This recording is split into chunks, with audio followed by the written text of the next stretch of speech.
Yes, I like the school and I like the teachers and I also like the headmistress. And the teachers are very good to the children. And also, I enjoy coming to school here. God has blessed us a lot because of the children.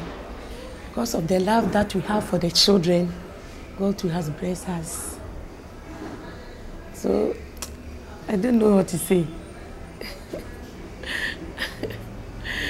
God has blessed us a lot because of the children. He has blessed us a lot.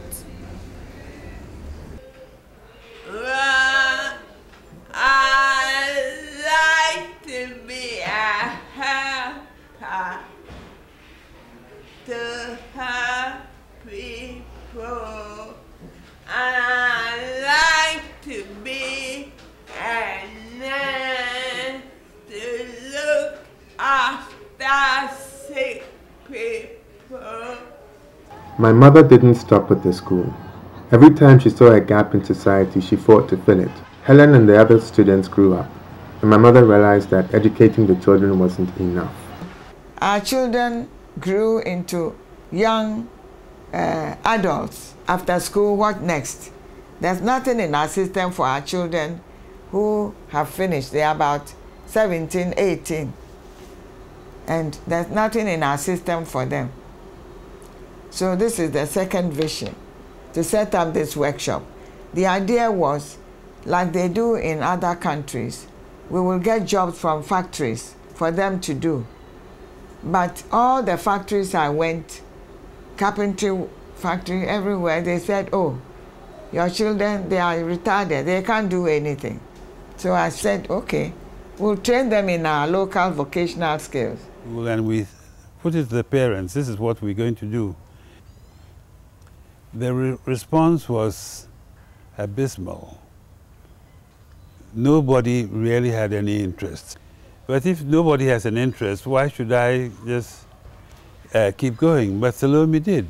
Went on and on and on until we had the workshop built.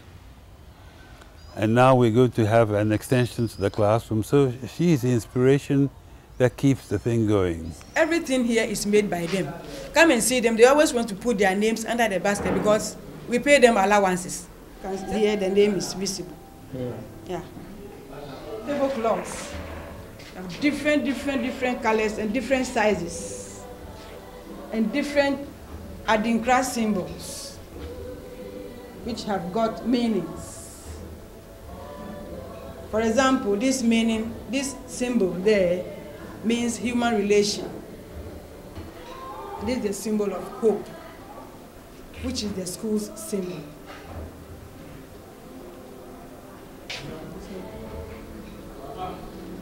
It looks gorgeous to match whatever outfits. People come and buy plenty. When it's Xmas time too, we do have annual exhibition to the public because they don't believe. When even parents come, they don't believe my child did this, oh, I don't believe. But it's true, we work with the students. The workshop was almost as difficult to start as the school, but eventually the British High Commission came through and provided the initial funding to begin construction. The school has always been a family effort, and this was no different.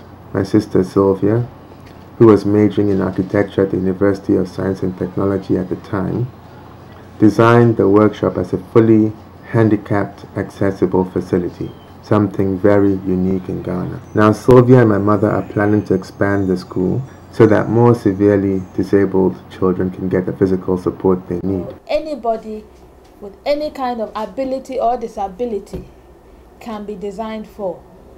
But there were certain spaces that are needed, like a room for physiotherapy.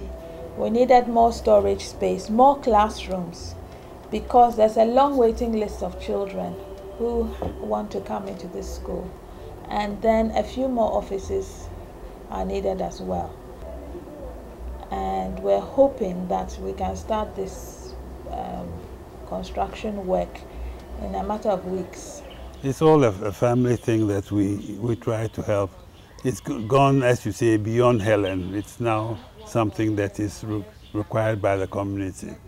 There are government institutions, but they are not the same.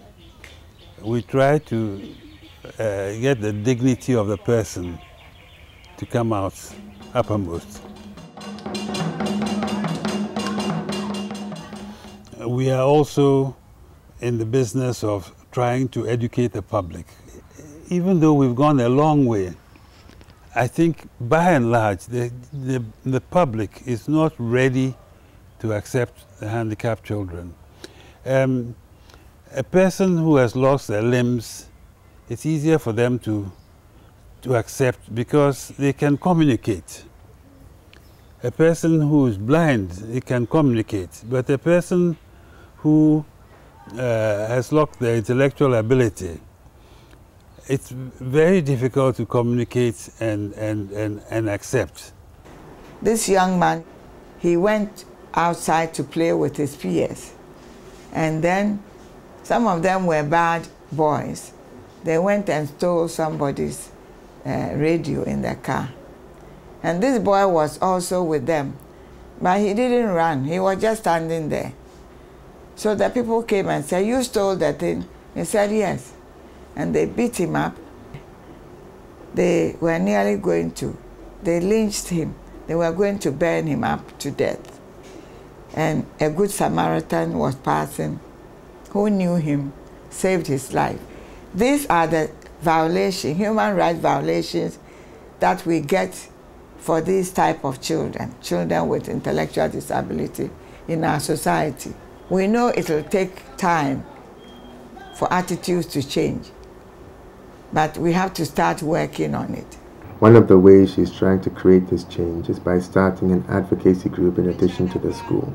It is called PASID, which stands for Parents Association for Children with Intellectual Disability. To create awareness in the society and to educate parents to know the causes and the nature of such children and to accept them as they are and try to help them to become better citizens in our society. On August 9, 2006, Ghana passed Act 715, the Persons with Disabilities Act. The goal of this act is to give persons with disabilities the same rights and services in society as everyone else. And one of the sections includes giving them free access to special education schools. Yeah, in the disability law, it's very broad.